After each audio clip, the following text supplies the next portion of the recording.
Last year, we created a custom worksheet for every client. They have been an incredible improvement in our processes. We want to be sure that you know how to use them more effectively though.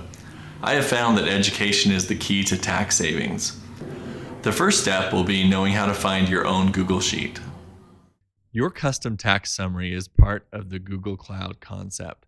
It is a Google Sheet and is stored within the Google Cloud. We are used to things being stored on a computer, but when it is in the cloud, as long as we know how to access it, we really don't care where it is stored. When we first create the worksheet for you, it is shared with you directly by email. This sends an email to the account we have on file.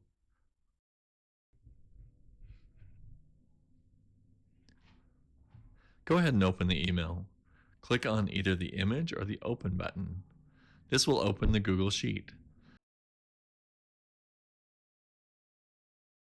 Notice the tabs across the bottom. All of them are part of the same Google worksheet. After the initial email, you have two options to find it again. The first is to go back and find the original email.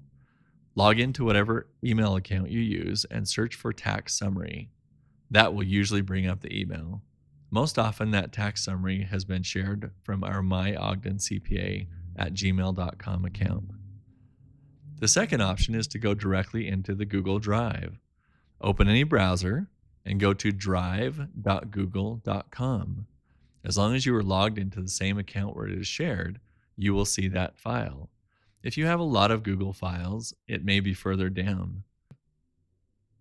You can also search within the drive to find a specific file.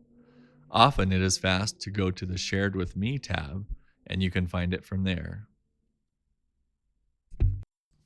If either of those methods do not work to find your sheet, give us a call.